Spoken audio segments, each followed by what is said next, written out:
A 3R Petroleum é uma companhia brasileira de capital aberto. Produz petróleo e gás com foco no redesenvolvimento de campos maduros em terra e mar. É classificada como Operadora A, o maior nível de capacidade técnica concedido pela Agência Nacional de Petróleo, a ANP.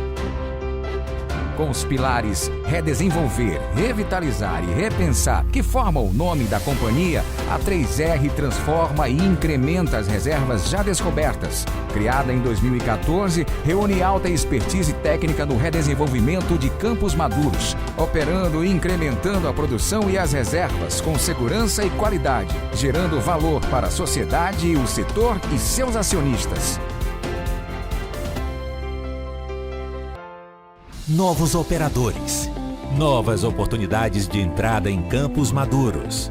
Novo momento para a produção de petróleo e gás natural. O país abre as portas para novos investimentos, com olhos para a terra e o mar, abertos para o futuro que já chegou. Uma indústria forte, firme e independente se consolida. Neste momento de somar ainda mais as nossas forças, a ABPIP, produtores independentes e fortes. Você vê então que na 3R a gente tem algumas culturas diferentes. Tem uma cultura do pessoal onshore, que é muito voltada ali para Venezuela, Equador, Argentina, o pessoal que sabe fazer bem campo maduro onshore. Então é uma cultura. Tem uma segunda cultura, que é uma cultura ali do pessoal do investimento. O pessoal colocou dinheiro, etc e tal. E a gente tem a cultura offshore, que começou e onde o offshore é melhor, onde as pessoas que conhecem mais pessoas que vieram da Petrobras. Então a gente montou uma equipe, tem um ano exatamente, está fazendo agora no início de maio, que a gente começou lá e conseguiu montar uma equipe do offshore com esta cabeça offshore, mas mesclando Petrobras, vários fornecedores também. A gente está conseguindo mesclar essa cultura e uma cultura semelhante de custo baixo.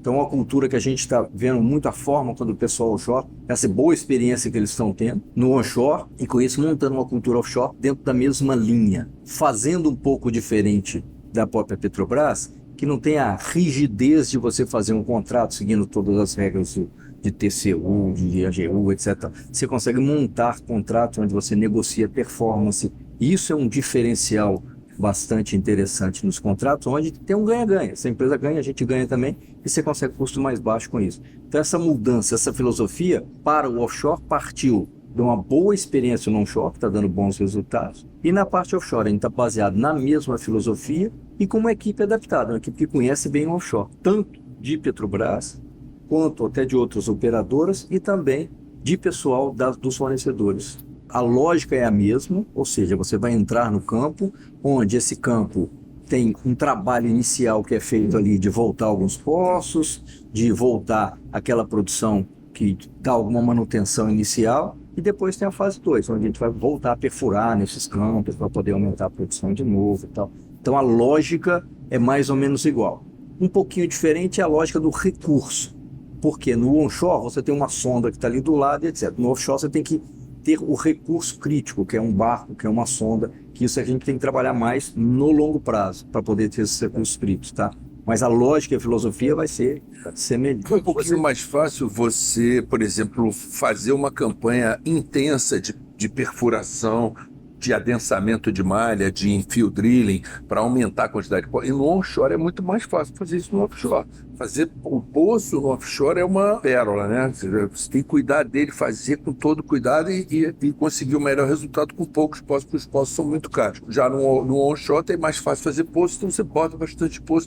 Mas a essência é a mesma, só que o cuidado e a técnica que são um pouco diferentes. O primeiro deve ser Peroá, que a gente está tudo pronto, contratos prontos, e falta a licença ambiental, tá? Os demais estão todos já resolvidos, equipe treinada, preparada, pronta para poder começar. Então assim que a gente tiver a licença ambiental, a gente começa. Já teve 2 pareceres técnicos do IBAMA, que a gente respondeu, e agora a gente está aguardando a licença final, que a gente espera aí mais aí, até o final de maio aí, a gente espera aí, início de junho, a gente espera estar chegando essa licença final para a gente começar efetivamente a ter a operação offshore.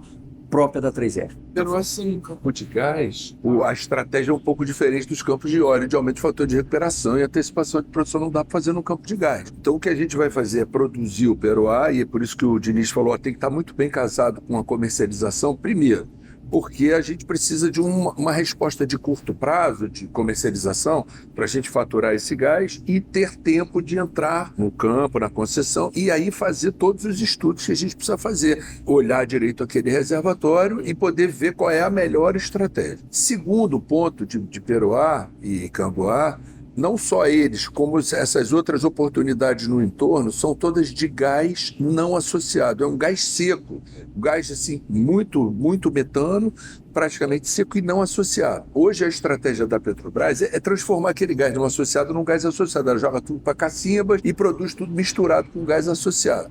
A gente enxerga que o gás não associado no Brasil tem um valor muito grande, muito maior do que o valor do gás associado, porque ele te proporciona uma flexibilidade que é importante para o setor elétrico. A gente vê que a grande contribuição que o gás pode dar para o setor elétrico é trazer essa flexibilidade. E a gente tem essa condição de trazer essa flexibilidade com o peroá e, com isso, ter uma margem de remuneração melhor para um gás que a gente consegue produzir. A nossa estratégia é entrar no campo, estudar com calma a melhor maneira de produzir e buscar uma forma de agregar o máximo de valor, provavelmente usando a flexibilidade e a importância que ele tem para o setor elétrico. Então, está no radar da gente construir uma termoelétrica, ir para o setor elétrico? Sim, está, porque isso é consequência natural da oportunidade que a gente tem. É uma boa prática para a monetização do gás, já que existe uma demanda importante no setor elétrico. Existe mais demanda do que oferta para o gás. A gente está quase fazendo assim, uma oferta pública, porque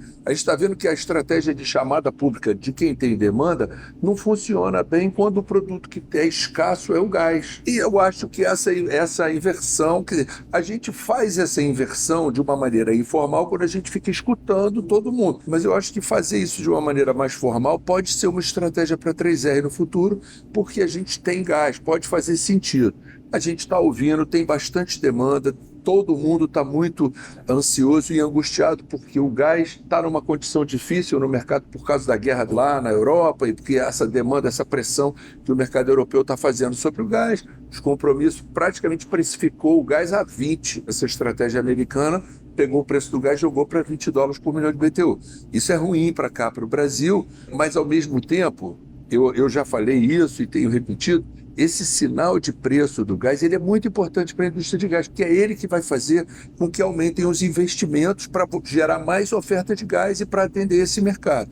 Então a gente está bastante inclinado assim, a selecionar o cliente desse gás de peroá através do processo em que eu possa ouvir as propostas e os desejos das empresas que vão consumir esse gás. O que acontece com as distribuidoras de gás, eu acho que elas estão certas de buscar o melhor preço para o produto que elas demandam e tem clientes, mas quem fornece o gás hoje está num corner, porque tem que importar um produto, o produto está caro, tem que fazer investimentos para ofertar mais produto.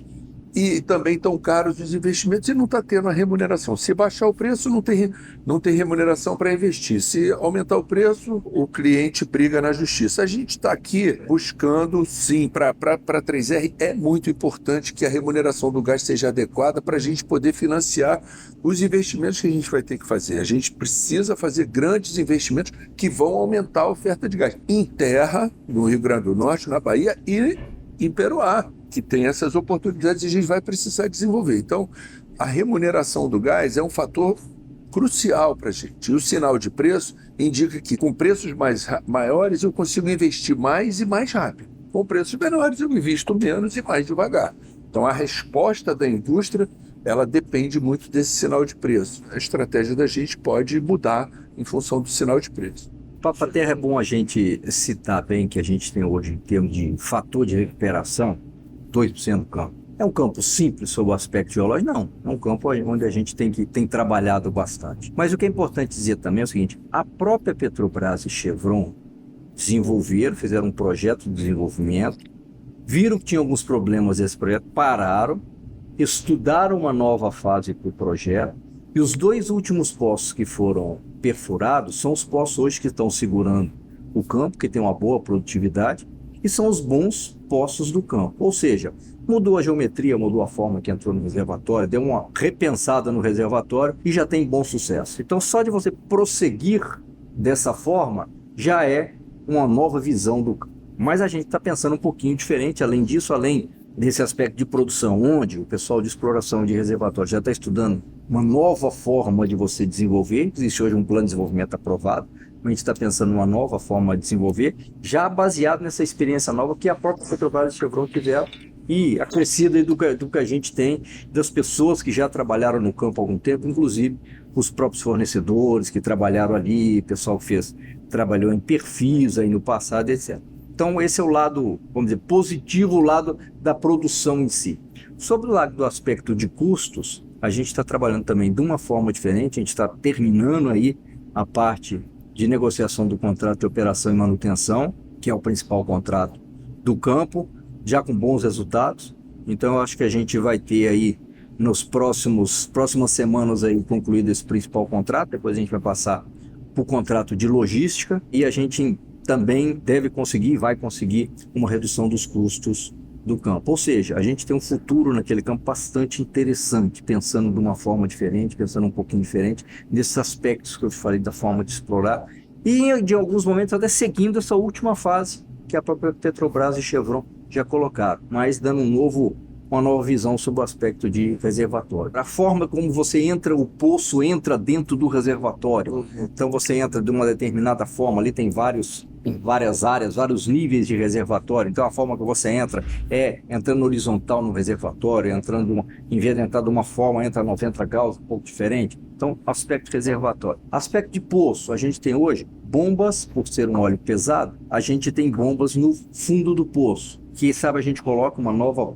forma de colocar, que é a bomba no fundo do mar, ao invés de ser no fundo do poço. Muito mais fácil de você trocar, muito mais rápido de você trocar isso. Então essa é uma nova forma. O desenho do poço, igual eu te falei, é uma nova forma de você fazer isso também. E subindo aí, pela parte de superfície, esses poços novos, quem sabe vale a pena a gente colocar ali esses poços, além da bomba que a gente vai colocando, colocar algum manifold, onde você vai uma linha única para a unidade lá, já que ele tem coral ali no fundo, a gente tem que desviar, etc. Então, uma linha única e você tem um custo menor por poço. Então, é uma análise nova até do poço, da forma de passar pela parte submarina. E na parte da plataforma em si, a gente vai ter um trabalho muito grande de operação e manutenção de uma forma diferente, de operar no sentido de hoje a Petrobras própria opera, tá? Então tem um regime aí, vamos dizer assim, de trabalho das pessoas, tem uma forma de operar que a gente está utilizando uma empresa para poder operar para a gente, que o custo global vai ser menor. Tanto no reservatório quanto na parte submarina de poço, até na parte de produção, a gente entende que a gente consegue redução de custo, aumento de produção e vamos dizer, e tem muito pela frente, né? Apenas 2% de fator de recuperação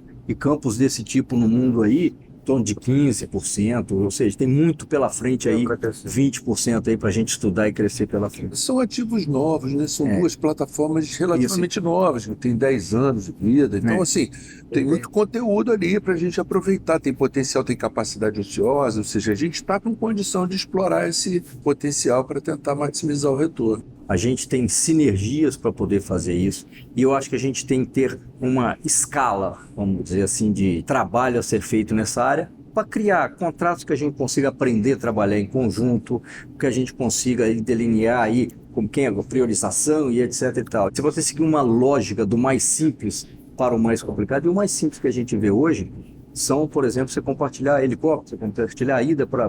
Não tem muito mistério, não tem muita dificuldade. Então, em vez de você contratar um helicóptero taxa diária para poder levar, então você fazer aquilo ali, contratar o ticket para levar na plataforma e os próprios fornecedores fazem aquele trabalho igual toda empresa aérea faz hoje. A gente tem, por exemplo, carga. Para mim é um segundo momento aí, os barcos PSV de levar carga na plataforma. Não tem uma tecnologia de cada empresa, tem que ser diferente, container, barco, motor, não tem. É entregar carga numa determinada unidade. Obviamente tem toda aquela especificação e aquele trabalho do barco, da forma melhor de fazer com segurança, que quem sabe são os fornecedores e não as operadoras. Então eu acho que é um segundo ponto. E eu acho que mais para frente a gente consegue compartilhar até sonda, barco de RSV e etc. Então eu acho que a gente já tem começado a conversar com algumas empresas sobre isso e ver que é um interesse geral, tanto com as operadoras, que eu já comecei algumas conversas, quanto com os próprios fornecedores. muita gente desses fornecedores hoje já estarem pensando em embarcações que não estão aí à taxa diária, que não estão contratados por 3, 5 anos a taxa diária, ou seja, trabalhar nesse mercado que existe e está crescendo no Brasil. Então eu acho que aí nos próximos meses a gente vai ter muita novidade nessa área, a gente vai conseguir fazer trabalho conjunto nessa área. Eu acredito fortemente no trabalho conjunto de redução de custos. Isso aí, a 3R ela foi ágil, não vou dizer que a gente partiu na frente, a gente tomou iniciativa de procurar e de buscar, porque a gente entende, exatamente como o Diniz falou, que isso tem um valor importantíssimo para todas as empresas. Por isso que a gente já tomou essa iniciativa, já partiu, já buscou negociação e cooperação com as outras empresas. A gente tem oportunidades bastante. A gente vai estar numa fase 1, que é essa tomada dos campos e a gente dá aquela manutenção inicial, voltar aqui a uma produção que tinha, depois perfurar novos poços. A gente tem um conjunto de infraestrutura que permite que a gente olhe não só possibilidades de eólica, mas a gente olhar aquele hardware que está ali, por exemplo, o Barana, eu olho para aquela unidade e falo assim, o que dá para fazer aqui?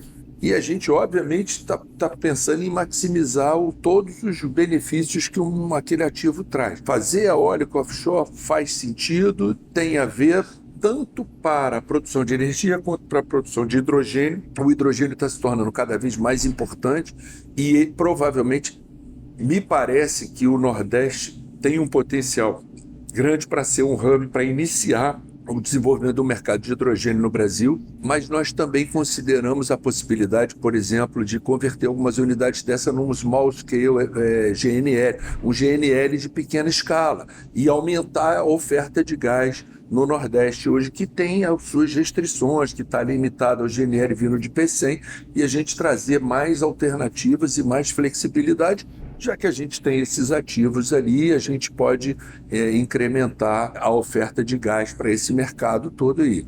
Claro que isso depende de vários estudos e várias análises, porque existe uma questão de oferta e demanda, existe o potencial para desenvolvimento de ampliação do mercado termoelétrico e existe aí outras possibilidades para desenvolvimento do mercado. Mas a gente, como a gente está muito no Rio Grande do Norte, a gente acredita que o Rio Grande do Norte tem um potencial relevante para desenvolver o mercado de hidrogênio, e a gente vai apostar nisso, nas eólicas, e a gente vai apostar nisso, e num GNL de pequena escala, que a gente vai apostar nisso também para melhorar as condições de oferta do mercado.